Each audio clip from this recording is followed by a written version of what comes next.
Hello students, so let us start with the part 2 of propositional logic. Today we are going to study about truth values and truth table and terms related to the truth table that we use in it to express our propositional statements. Okay, so in the last lecture, the last topic that we covered was WFF, which is well formed formula. You can see here, this was the last topic that we covered. इसमें हमने बस अपनी statements को symbolic form में लिखना सीखा था. अब उन्हें हम सॉल्व कैसे करते हैं, इनका रिजल्ट कैसे आता है, कैसे नहीं आता है, वो सब हम इस वीडियो में कवर करेंगे. तो बेटा ट्रुथ वैल्यूज़ क्या होती हैं?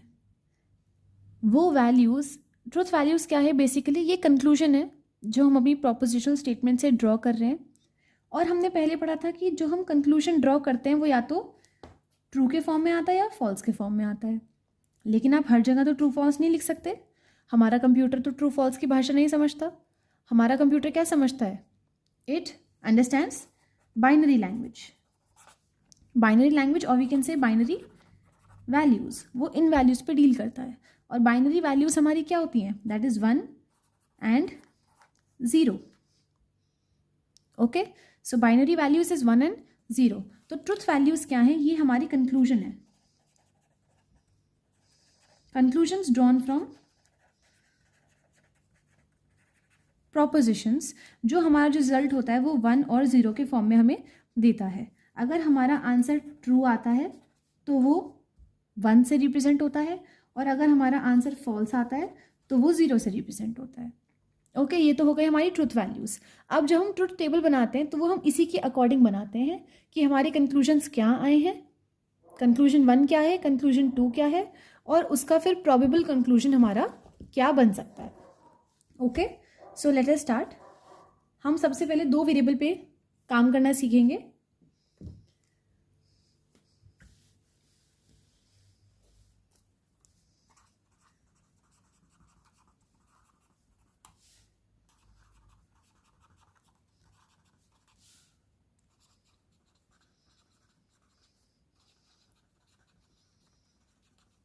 Okay, so we have taken 3 columns, conclusion 1, conclusion 2 and the probable conclusion.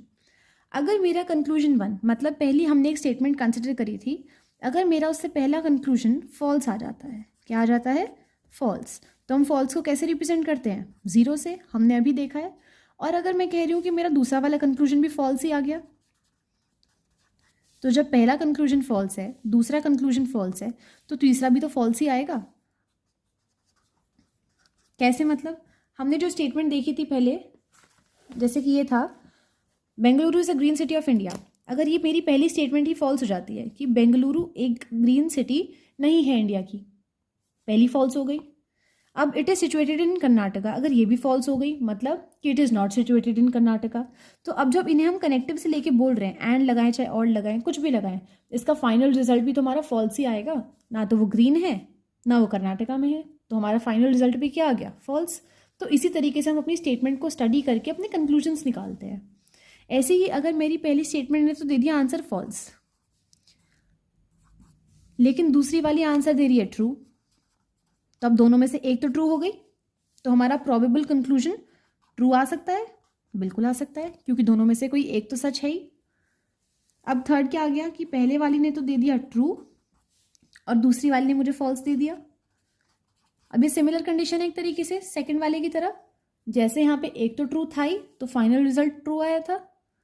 ऐसे ही अब देखो, ये पहले वाला तो ट्रू आया है मेरा, लेकिन सेकंड वाला फॉल्स आ रहा है.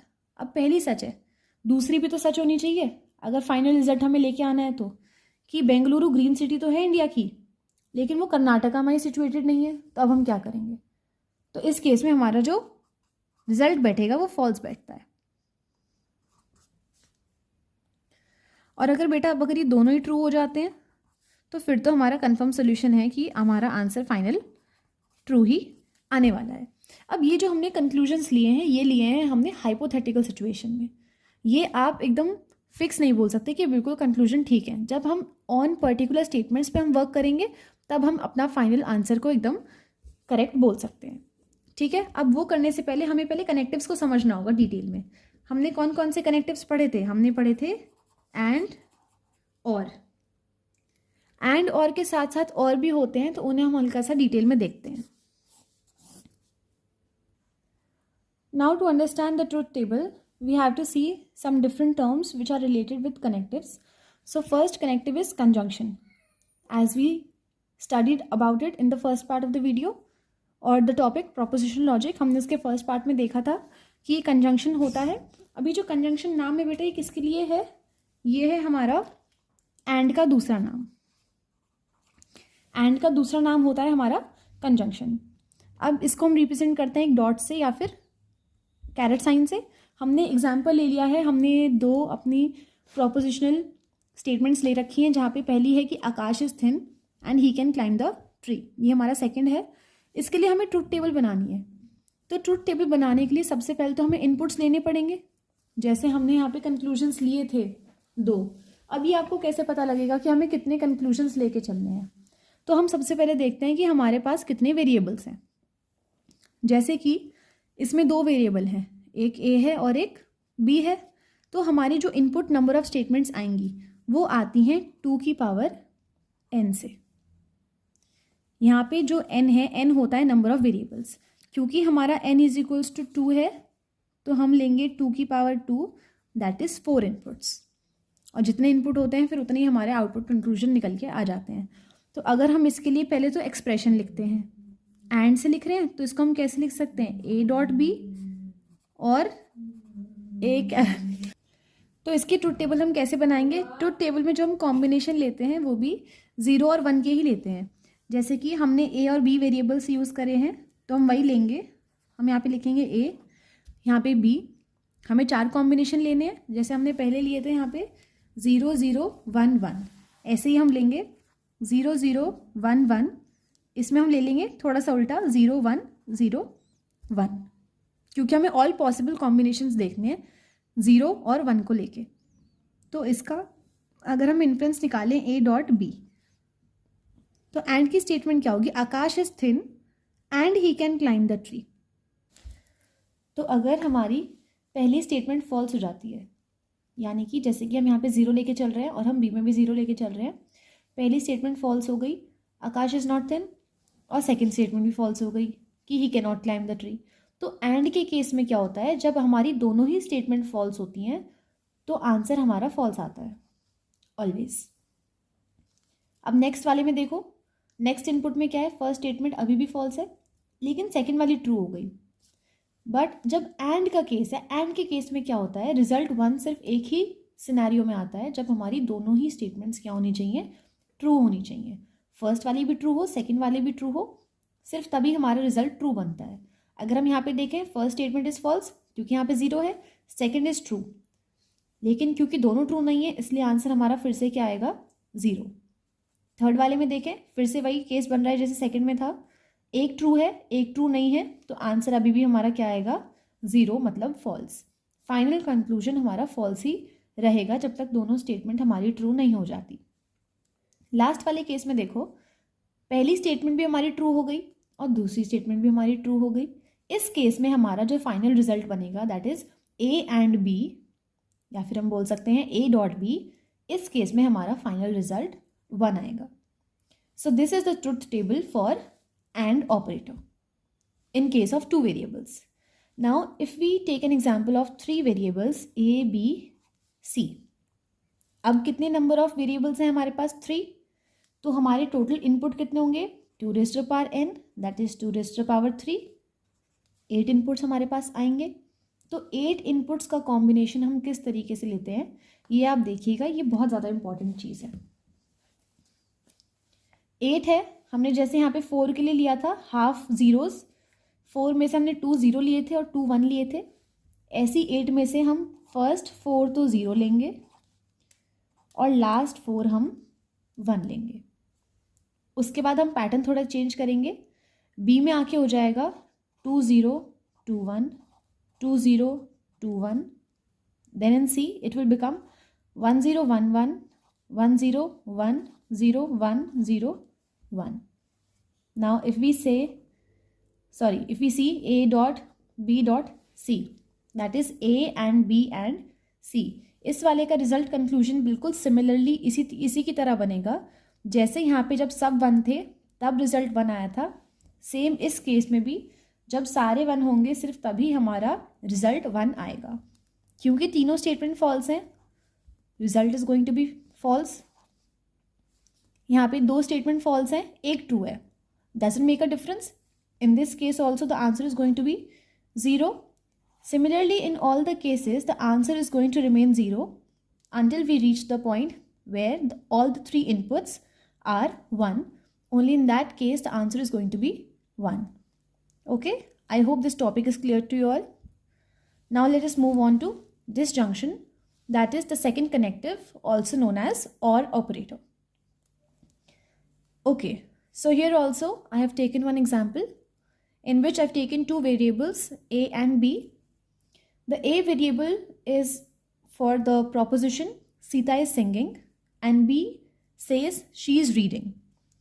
In OR operation it is different from AND.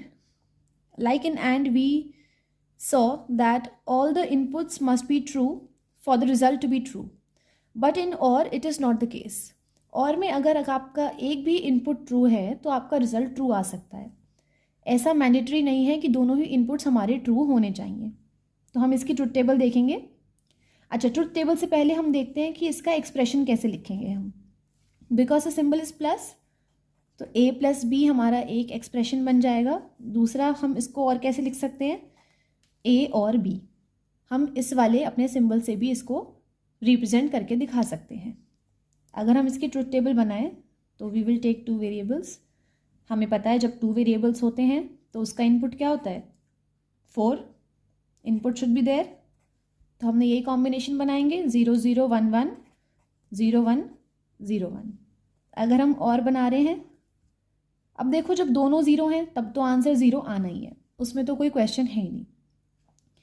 अब ये पॉइंट आया जहाँ पे एक 0 है एक 1 है, तो or is different from and as I said before. तो क्योंकि यहाँ पे एक ट्रू है एटलीस्ट, तो हमारा रिजल्ट ट्रू आ सकता है। There should be 1 true minimum, एक स्टेटमेंट तो सही होनी चाहिए तो हमारा रिजल्ट सही आ सकता है। जैसे कि सीता इज नॉट सिंगिंग और शी इज रीडिंग, तो इसमें चॉइस है, और या तो ये गा रही है या फिर ये रीड नहीं कर रही, मतलब दोनों में से कोई भी एक स्टेटमेंट ट्रू हो, इसलिए हमारा यहाँ पे 1 आ गया। सेम यहाँ पे ऐसे है, शी इज सिंगिंग और शी इज नॉट रीडिंग, तो दोनों में से वो एक काम तो कर ही रही है, एक ट्रू है तो इसलिए रिजल्ट हमारा ट्रू आ गया। और जब दोनों ट्रू है उस केस में तो ये ट्रू आएगा ही आएगा। Now we will see the truth table for 3 variables in the case of OR connective. अब जब 3 वेरिएबल्स हैं तो इनपुट हमारे 8 आएंगे, तो we will take the similar pattern 4 0 4 1 2 0 2 1 2 0 2 1 0 1 0 1 0 1 0 1। इसका अगर और करें तो पहला तो जब तीनों 0 हैं तो answer is going to be 0। अब 0 प्लस 0 0 आंसर देगा, लेकिन जब 0 प्लस 1 करेंगे, 0 प्लस 1 में क्या आंसर आता है हमारा 1, क्योंकि एक ट्रू होना चाहिए एटलीस्ट, तो हमारा रिजल्ट ट्रू हो सकता है। अब 0 1 1 देता है और के केस में, फिर 1 प्लस 0 1 देता है, 0 plus 1 1 and 1 plus 1 also 1, 1 plus 0 1 1 plus 0 1 1 plus 0 1 and 1 plus 1 1 1 1 similarly. ठीक है बच्चों, बिल्कुल कंफ्यूज मत होना, क्योंकि ये सब जो हम लेते जा रहे हैं रिजल्ट हमारा यहीं से आया है, जो हमारा 2 वेरिएबल वाली ट्रुथ टेबल थी। यहाँ पे हमने लिया था 0 प्लस 1 1 होता है, 1 प्लस 0 1 होता है, 1 प्लस 1 1 होता है, उसी का रिजल्ट हम यूज़ करके अपनी 3 वेरिएबल की ट्रुथ टेबल बना रहे हैं। अब नेक्स्ट आता है हमारा थर्ड कनेक्टिव। 2 कनेक्टिव हमने ऑलरेडी डिस्कस कर लिया, एंड और। इसके अलावा एक और कनेक्टिव हमारे पास होता है जिसे हम कहते हैं नेगेशन। नेगेशन मतलब हमारा जो भी वेरिएबल है उसका कॉम्प्लीमेंट निकालने के लिए हम नेगेशन को यूज़ करते हैं, जिसका symbol this wave sign, apostrophe भी हम इसका सिंबल के लिए यूज़ करते हैं, और एक और साइन होता है बार। इसका काम क्या होता है कि आपकी जो भी सिंपल प्रोपोजिशन है उसके ऊपर अगर हम अपना नेगेशन या फिर नॉट कनेक्टिव लगाते हैं तो हम उसका कॉम्प्लीमेंट ले सकते हैं। कॉम्प्लीमेंट मतलब उसका उल्टा ले सकते हैं। जैसे कि अगर ए हमारा एक वेरिएबल है, वो बता रहा है कंप्यूटर इज़ फन, बता रहा है कंप्यूटर इज़ फन, और मैंने कहा कि ए का हम नेगेशन कर दें, या फिर इसका रिप्रेजेंट करने का एक और तरीका है, ऐसे लिख सकते हैं या फिर ऐसे लिख सकते हैं। तो अगर आपने इसका नेगेशन कर दिया तो अब ये क्या रिजल्ट देगा, ये देगा कंप्यूटर इज नॉट फन।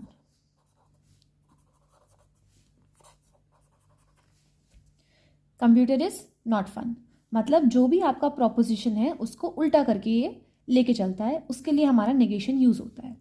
ये हमारा एक यूनरी ऑपरेटर है, यूनरी ऑपरेटर या फिर यूनरी कनेक्टिव आप बोल सकते हो। इसको हमें यूज़ करने के लिए एक ही वेरिएबल चाहिए। इसमें हमें ऐसा कोई नहीं होता कि हमें दो वेरिएबल्स की ही रिक्वायरमेंट होगी, लेकिन जो हमारे एंड और कनेक्टिव होते हैं वो हमारे यूनरी कनेक्टिव्स नहीं होते। उसको यूज़ करने के लिए मिनिमम हमें 2 वेरिएबल्स चाहिए और मैक्सिमम हम अपनी रिक्वायरमेंट के अकॉर्डिंग कितने भी ले सकते हैं। तो अगर हम इसकी नेगेशन की ट्रुथ टेबल देखें, रिप्रेजेंटेशन हमने देख लिया है। अगर ये ए है, क्योंकि हमारा एक ही इनपुट वेरिएबल है, तो टोटल कितने होंगे, 2n होता है, और 2n क्या होगा, 2। तो इस केस में हमें बस 2 ही इनपुट चाहिए, तो एक 0 ले लेंगे और एक 1 ले लेंगे। अगर हम एक कॉम्प्लीमेंट की निकालें तो 0 का कॉम्प्लीमेंट क्या हो जाएगा, मतलब 0 का ऑपोजिट क्या हो जाएगा, 1, और 1 का कॉम्प्लीमेंट 0। तो ये हमारी ट्रुथ टेबल बन जाती है नेगेशन की। अब एक इसी का हल्का सा एक्सटेंडेड वर्जन कह दो, टॉपिक कह दो, वो होता है हमारा double negation. Double negation means when you do negation of a pre existing negated variable. जैसे कि आपके पास ए कॉम्प्लीमेंट दे रखा है, लेकिन अब आप ए कॉम्प्लीमेंट का भी कॉम्प्लीमेंट करना चाहते हो, तो ये जो कॉम्प्लीमेंट होता है आपस में कट होके आंसर आपको ए ही देता है। अब ये चीज़ आती कैसे है, हम इसको ट्रुथ टेबल की मदद से भी प्रूव कर सकते हैं। जैसे हमने ए की ट्रुथ टेबल ली थी, यहाँ से दोबारा बना लेती हूँ मैं एक बार। 0 1 ए कॉम्प्लीमेंट आया, 1 0। अब हमें ए कॉम्प्लीमेंट का भी कॉम्प्लीमेंट करना है, तो हम इस ए को नहीं देखेंगे, हम इसको इग्नोर कर देंगे, हम सिर्फ ए कॉम्प्लीमेंट को देखेंगे। तो 1 का कॉम्प्लीमेंट क्या होता है, 0, हमने यहाँ से देखा था, और 0 का कॉम्प्लीमेंट हमें पता है 1 होता है, हमने लिखा। हमने ये देखा कि जो ये ए कॉम्प्लीमेंट का भी कॉम्प्लीमेंट आया है और जो ए की ट्रुथ टेबल है, ये दोनों सेम है, they are equal. Hence we can say that the complement of A complement is equals to A itself. यहाँ से हम इस चीज़ का प्रूफ देख सकते हैं कि ये वाली चीज़ कैसे आई है। Now let us move on to further connectives. Okay, so on the 4th number of our connectives, it is implication. Implication is also known as conditional. In this connective, it is applicable on a compound statement. Now, how it is applicable on a compound statement? For example, we have taken these two variables a and b. A says Sita is reading and B says she is intelligent.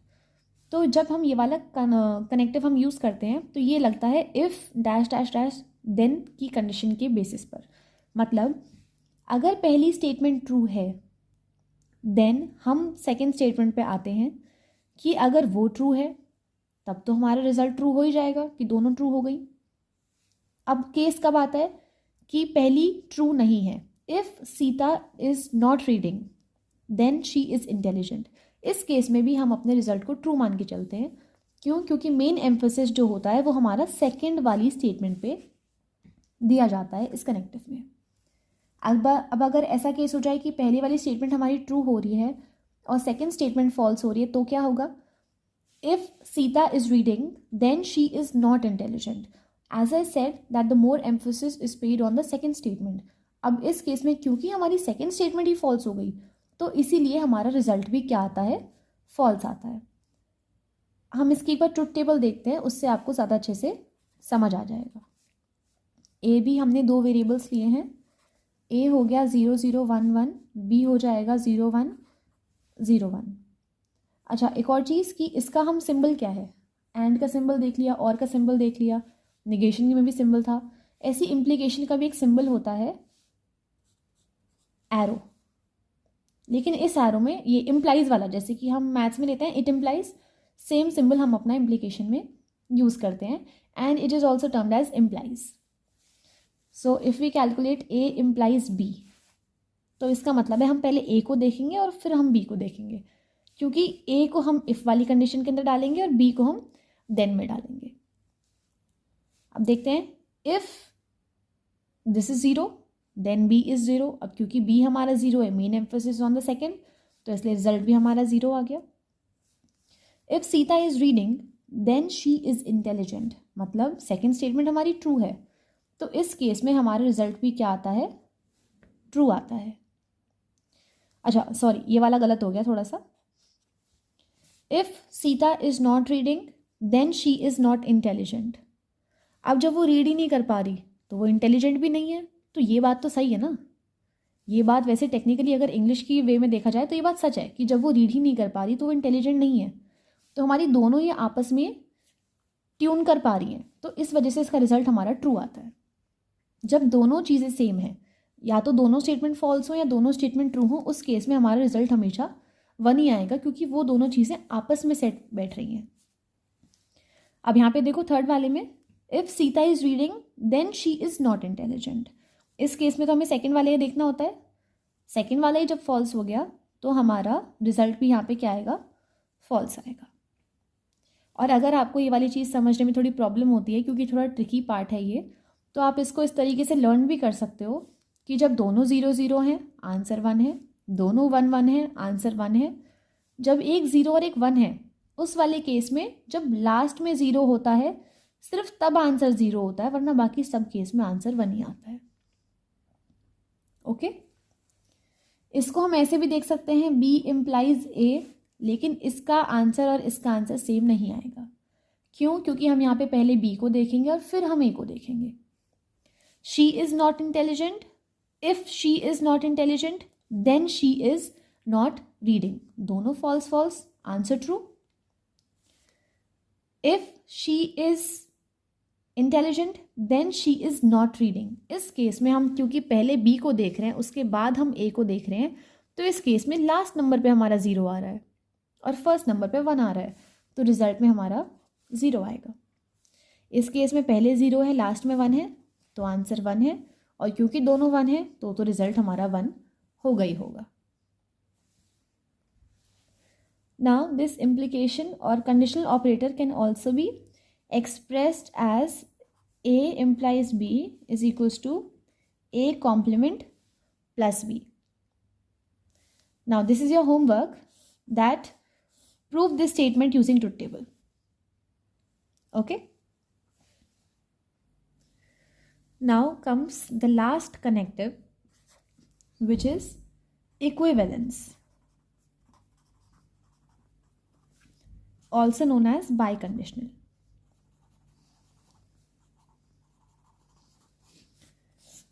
Now the conditional was represented by this sign, and since it is biconditional, so one more arrow comes on the left side. This is the symbol for equivalence or biconditional. Now in this connective, if there are two propositions A and B, then equivalence on A and B comes in the way that if and only if, as we saw here that it was if dash dash dash then, but in equivalence it is if and only if, and on the basis of these keywords we conclude our propositional statements. So let us see the example of this only. We can take the same example as we took in the last connective implication. A and B. See, if and only if Sita is reading, then she is intelligent. In this way, we take out the conclusions of a proposition. We will directly come to the truth table of it. Acha, first we will see that how we represent the expression. In this way, we can write the expression. सबसे important तो हमारा truth table बनाना ही रहता है इन सब चीज़ों का। अगर वो आप सीख लोगे तो सब कुछ आ जाता है। तो हमारे क्योंकि 2 ही वेरिएबल्स हैं तो वही 4 इनपुट आ जाएंगे, 0 1 0 1. Now if we want to calculate biconditional or A equivalence B, तो हम कैसे लेंगे? जैसे कि हमने यहाँ पे देखा था कंडीशनल में, जब दोनों 0 हैं तो 1 है, जब दोनों 1 हैं तो 1 है. उस केस में बिल्कुल ऐसा ही रहेगा, जब 0 0 1 1 1 1. अब इसमें क्या होगा? जब एक 0 है और एक 1 है, ये दोनों ही हमारे पास ऐसे हैं. अब क्योंकि इसमें है इफ़ एंड ओनली इफ़, जैसे कि यहाँ पहले 0 है तो मतलब if and only if Sita is not reading she is intelligent, तो हमारा ये कुछ भी साथ में इसकी सेटिंग जो है वो सेम नहीं बैठ पा रही है. और इसका जो कंक्लूजन भी हम ड्रॉ करेंगे, जो भी हम रिजल्ट निकालेंगे, वो बहुत ज़्यादा अटपटा सा आएगा, क्योंकि दोनों में ही कोई चीज़, मतलब अकॉर्डिंग टू ग्रामर भी अगर आप देखो, अकॉर्डिंग टू इंग्लिश भी अगर देखो, तो भी वो सही नहीं रहता है. इसीलिए इस केस में जब 0 और 1 होता है तो हमारे आंसर 0 ही आते हैं और 1 हमारा किसी भी केस में नहीं आता है. तो ये वाला जो है ये लर्न करने के लिए भी आपको कंपेरेटिवली टू इम्प्लीकेशन ईजी पड़ेगा, क्योंकि जहाँ पे 0 0 है वहाँ 1 है, जहाँ 1 1 है वहाँ 0 है, और 0 1 1 0 के केस में तो 0 0 ही आना है, तो कोई कन्फ्यूजन यहाँ पे है ही नहीं. अब जैसे हमने यहाँ पे इम्प्लीकेशन के लिए हमने एक एक्सप्रेशन दिया था, ऐसे ही हम यहाँ बाई कंडीशनल के लिए भी एक एक्सप्रेशन दे सकते हैं, that how it is represented. A equivalence to B can also be represented as A complement B complement plus AB. अब आप ये सोचोगे ये कहाँ से आया है, तो मैं इसका डेरिवेशन आपको प्रूव करके दिखा देती हूँ कि ये कैसे होगा.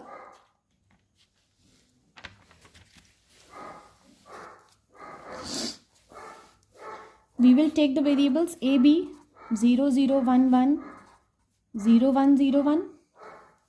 अब एक्सप्रेशन क्या था हमारा? A implies B is equals to A complement B complement plus AB. तो हम सबसे पहले हमें क्योंकि A complement B complement चाहिए तो वही निकाल लेते हैं. A complement क्या हो जाएगा? 0 को complement 1, 0 को complement फिर से 1 और 1 को complement 0. B पे आ जाओ तो 0 को कॉम्प्लीमेंट 1 होता है, 1 का कॉम्प्लीमेंट 0 होता है, 0 का कॉम्प्लीमेंट 1, 1 का complement 0. Now because there is no operator between A complement and B complement, we automatically assume that there must be AND operator that is being used over here. So we'll calculate A complement dot B complement, and if you remember the truth table of AND operator, it was as such that when both the input is 1, only in that case the result is 1, and in the rest cases it is always 0. Similarly, we can calculate for, or we can write the truth table for AB.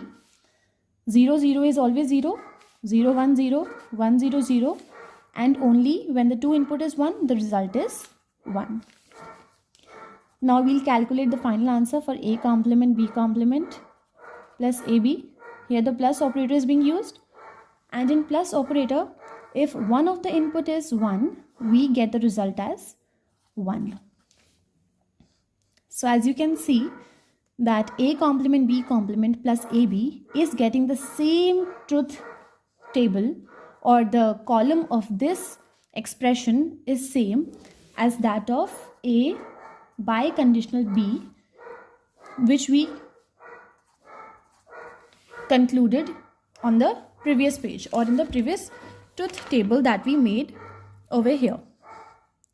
So as we can see that the two columns are exactly same, hence it can be proved that this expression is true. Okay, I hope you all liked my video. If it was helpful to you all, please kindly like, share and subscribe to my channel. And if you have any doubt in any particular topic, then you can mention it in the comments section below. Okay, thank you.